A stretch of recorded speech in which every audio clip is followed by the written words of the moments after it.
সেই সময়ত মই ৰাতি হাইৱেত ৰৈছিলোঁ বুজি পোৱাকৈ ক'বলৈ গ'লে মই ঠাণ্ডা কৰিবৰ বাবে ৰৈছিলোঁ তেতিয়া তেখেতে এখন বাৰত মোক কথা পতাই দিলে আৰু বাৰখনত মই এজ এ বাৰ ডান্সাৰ মই তাতে জইন কৰিলোঁ নকলি মা দেউতা বনালোঁ কাষ্টমাৰক খাতিৰ কৰি মই নকলি মা দেউতা মই মোৰ লাইফটো as a bar dancer as a outreach worker as a peer educator আৰু আজি আহি মই মানুহে ভাবে হিজৰাবোৰ বৰ অভদ্ৰ হয় কেৱল তেওঁলোকে মানুহক গালি পাৰে আৰু কেৱল পইচাৰ লগত মতলব ৰাখে নমস্কাৰ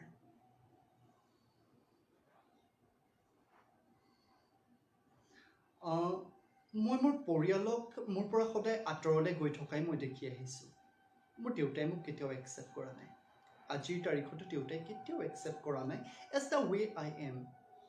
এটা কণমানিক যদি ৰাতিপুৱা শুই উঠাৰ পৰা ৰাতি শোৱালৈকে অনবৰতে খোজ মাৰি কথা কৈ থাকে it's not just from your father বাকী পৰিয়ালৰ আন সদস্যসকলেও যেতিয়া নাই কোনেও একচেপ্ট কৰা নাই পৰিয়ালৰ পৰা মই ইমানেই নিগেটিভিটি পাইছোঁ যে মই 14 বছৰ বয়সতে ঘৰ এৰি থৈ অহাৰ এটা ডিচিশ্যন ল'বলৈ মই সক্ষম হৈছোঁ and I told my father এনেকুৱা নহয় কি মই তেওঁক নোকোৱাকৈ গুচি আহিছোঁ মই দেউতাক কৈছোঁ যে দেউতা মই ঘৰত থাকিবৰ অসুবিধা পাইছোঁ মই ঘৰৰ পৰা গুচি যাব বিচাৰোঁ then he said get lost নাই কোনেও ৰখোৱা নাই দেন মই পল্টন বজাৰ ষ্টেচনলৈ গ'লোঁ আমাৰ ঘৰৰ পৰা 2টা ষ্টেচন পাৰ হ'লে পল্টন বজাৰ ষ্টেচন প্ৰথম দিনাটো কন্দা কটা কৰি থাকোঁতেই পাৰ হ'ল দ্বিতীয় দিনা মোৰ পকেটত I think I carried 20 rupees in my pocket 20 টকাৰে কিবা কিবি খালোঁ বৰ ভোক লাগিছিল তৃতীয় দিনা মই এগৰাকী ব্যক্তি লগ পালোঁ যিয়ে মোক এটা পেটিছ আৰু একাপ কাটিং চাহ মোক খুৱাইছিলে ব্যক্তিগৰাকী কিন্নৰ আছিল হিজৰা সম্প্ৰদায়ৰ তেওঁলোক থকা ঠাইলৈ লৈ গ'ল আৰু তাৰ পৰাই মোৰ জীৱনৰ এটা নতুন অধ্যায় আৰম্ভ হ'ল প্ৰথমে মই তেওঁলোকৰ লগত মিলিব পৰাকৈ নিজকে প্ৰস্তুত কৰিলোঁ আমাৰ হিজৰাসকলৰ আটাইতকৈ ডাঙৰ বস্তু যাক কোৱা হয় তালি সেই তালি একচুৱেলি মই তাতেই প্ৰথম শিকিছিলোঁ আৰু মোৰ শ্বল্ডাৰ লেংথলৈ চুলি দীঘল হ'বলৈ প্ৰায় 3 মাহমান সময় লাগিছিল তাৰ পাছত মই ট্ৰেইনত ভিক্ষা খুজিবলৈ ষ্টাৰ্ট কৰিলোঁ কাৰণ মইতো ভোকত থাকিব নোৱাৰোঁ আপুনি চাগে বুজি পাব এটা কণমানি যি কেতিয়াও ঘৰৰ বাহিৰলৈ অকলে যোৱা নাই সি যেতিয়া all of A sudden train ষ্টেচনত বা বাছ ষ্টপেজত আহি যেতিয়া ভিক্ষা খুজিবলগীয়া হয় কিমান ডিফিকাল্ট হ'ব পাৰে তাৰ কাৰণে সন্মুখৰজনৰ বাবে ইমান ডিফিকাল্ট নহয় কাৰণ তেওঁতো গাড়ীৰ গ্লাছ উঠাই দিলে হৈছিল বাট খোজাজনৰ বাবে কিমান ডিফিকাল্ট হ'ব পাৰে ইউ কেন ইমাজিন সেই সময়ত মই ৰাতি হাইৱেত ৰৈছিলোঁ মোৰ জাষ্ট বিকজ মোৰ কোনো উপাৰ্জন নাছিল মোৰ পইচা নাছিলে হয় সকলোৱে বুজি পোৱাকৈ ক'বলৈ গ'লে মই ধান্দা কৰিবৰ বাবে ৰৈছিলোঁ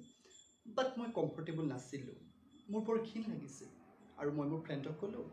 আই think I am not comfortable please মোক বেলেগ কিবা নাচিব গাবলগীয়া কাম আছে যদি দিয়ক না তেতিয়া তেখেতে এখন বাৰত মোক কথা পতাই দিলে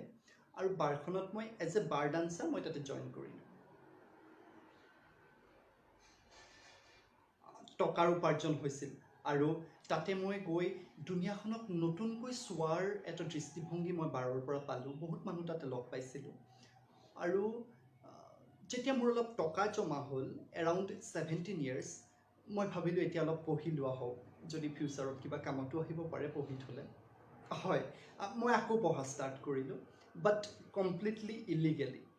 ডুপ্লিকেট বনাফাইড চাৰ্টিফিকেট বনালোঁ নকলি মা দেউতা বনালোঁ কাষ্টমাৰক খাতিৰ কৰি মই নকলি মা দেউতা বনালোঁ এনেকৈ মই 5 বছৰ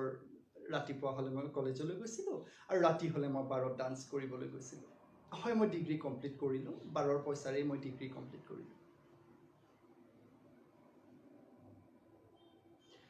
যেতিয়া মই বাৰত কাম কৰি আছিলোঁ সেই সময়ত আমাৰ বাৰলৈ HIV এৱাৰনেছৰ কাৰণে কিছুমান মানুহ আহিছিল NGOৰ পৰা তেওঁলোকক কিছুমান ভলণ্টিয়াৰ দৰকাৰ হৈছিল আৰু তাতে মই এজ এ ভলণ্টিয়াৰ তাতে জইন কৰিলোঁ আৰু এনেকৈ মোৰ NGO ছেক্টৰৰ কাম মোৰ ষ্টাৰ্ট হ'ল হয় 2010 চনৰ কোনোবা এটা দিনত HIV/AIDS এলায়েন্সৰ পৰা মোলৈ এটা কল আহিল তেওঁলোকে মোক কামৰ অফাৰ কৰিলে আৰু আজি 4 বছৰে এটা নেশ্যনেল লেভেলত মই নেশ্যনেল প্ৰগ্ৰাম এটা চম্ভালি আছোঁ হয় মোৰ এইটো ভাবি ভাল লাগে যে মই মোৰ লাইফটো as a bar dancer, as a outreach worker, as a peer educator, আৰু আজি আহি মই এখন নেশ্যনেল লেভেলৰ এটা NGOত মই এখন নেশ্যনেল আসনত বহি আছোঁ। মোৰ এইটো ফিল কৰি বৰ ভাল লাগে। হয়, চাওক,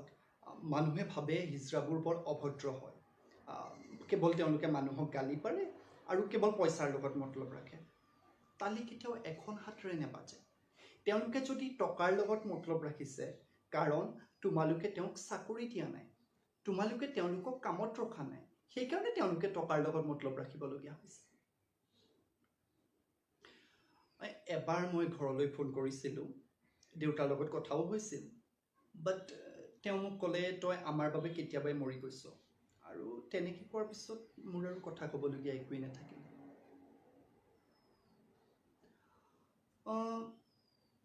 সেই সময়ত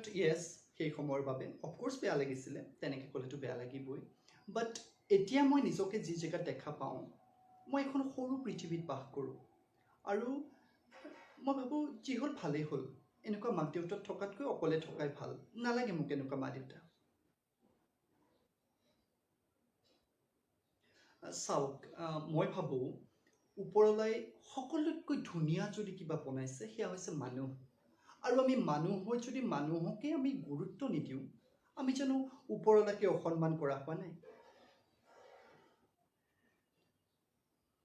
থেংক ইউ। আপোনালোকৰ এই প্ৰগ্ৰেমৰ, ইমান ধুনীয়া এটা প্ৰগ্ৰেমলৈ মোক মাতিলে, আৰু ইমানখিনি মোৰ কথা শ্বেয়াৰ কৰিবৰ বাবে মোক এটা সুবিধা কৰি দিলে, তাৰ বাবে আপোনালোকৰ চেনেলৰ সমূহ কৰ্মকৰ্তাক মোৰ ফালৰ পৰা ধন্যবাদ জনাইছোঁ। Thank U.